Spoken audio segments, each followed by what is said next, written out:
Council, and Jeannie Neville. Please approach the podium, state your name and address, please, for the record. I'm Jeannie Neville. I live right down the street from where the bakery was. I've been visiting the bakery. I'm from 41 Scott Street.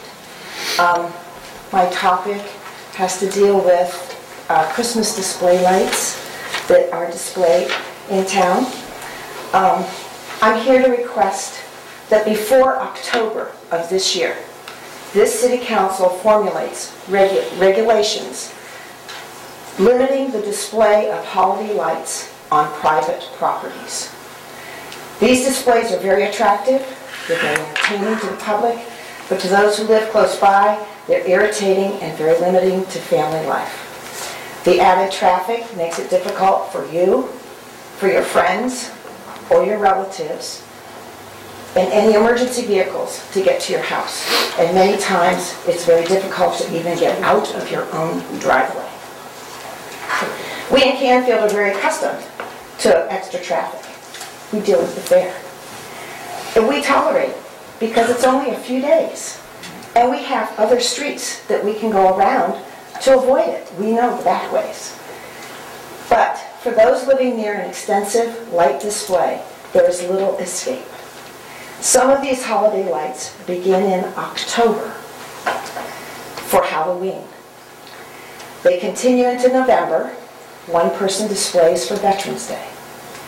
And then on through December for Christmas. That's 90 plus days of traffic and interference in your neighborhood. The goals of the regulations that I'm asking you to formulate are twofold.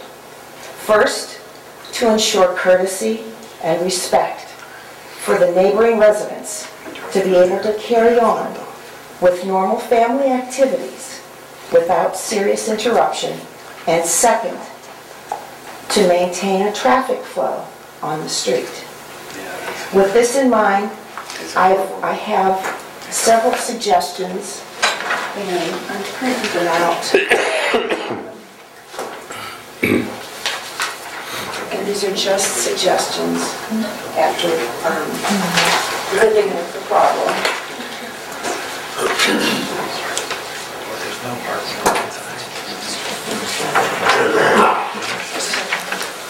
I have asterisks.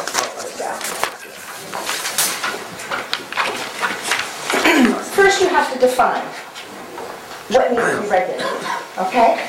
So in defining it, we call them extensive holiday light displays. We don't want to say to everybody in Canfield, you can't put up Christmas lights. We just want to focus on those that are extensive. And so an extensive light display would be one that includes any one of the following elements: motion, music, manipulation. Any one of those three would be considered extensive. Motion is animated or moving characters or items. Music are sounds or music transmitted in any medium. Manipulation are any lights that are programmed to go on and off as part of a display. That would constitute the limitations that would, or the stipulations to define a extensive light display.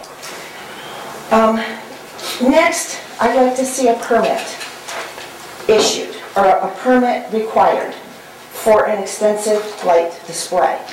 Canfield already regulates garage sales. They have limits on the days, how many weekends you're allowed to have a garage sale.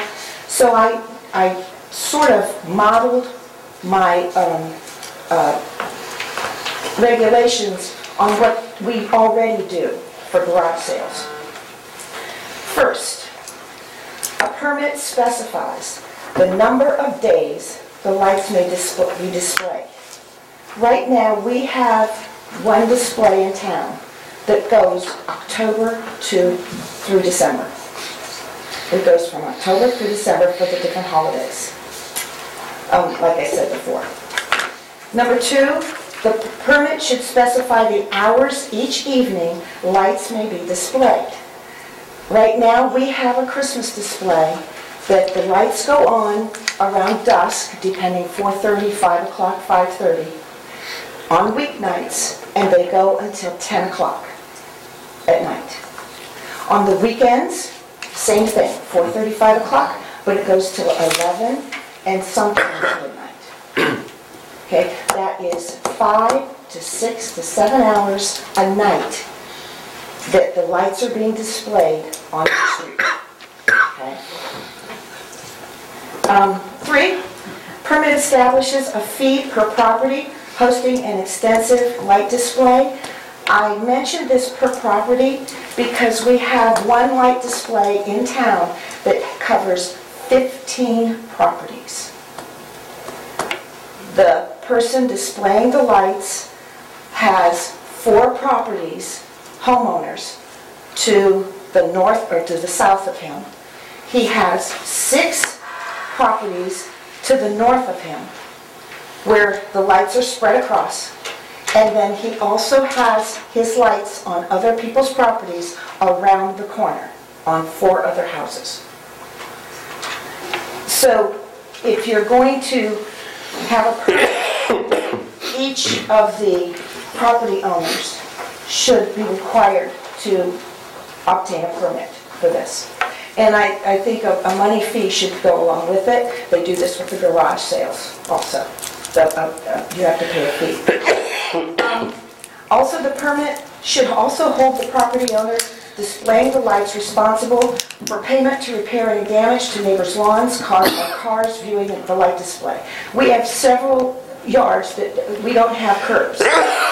So if you drive up a few of our streets, you'll notice that there are tire marks because with all the traffic, the cars are off into the yards, regardless of whether people have the barriers up or not, the little lights that they use, or the markers. Okay, so those are some of the issues for creating a permit that I thought might be. Also, the next is controlling traffic. When these lights are on, you'll have hours of traffic back and forth. It was interesting, Christmas night, I picked up the kids and we went to church. To come back from church on Christmas night, they said, "Mom, just drop us off at the end of the street."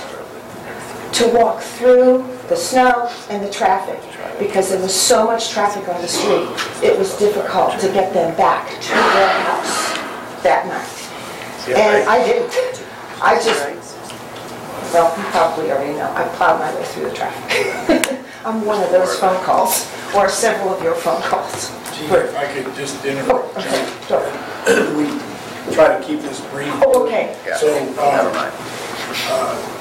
we understand the issue, because this isn't the first time it's been brought up. Oh, And Jeannie's not been the first person to approach me with this issue. And, what happened to just being respectful to one another, and I don't know if the solution's an ordinance or whatever, I don't know that, but we're gonna have to discuss that as a team. Right. And try to get some resolve. Maybe it's just asking people to be respectful, I don't know. But for the sake of time, we understand. get the Yes. message. Thank you for letting me speak and for facing the issue for us. I really appreciate it. Yeah, thank you, Jeannie.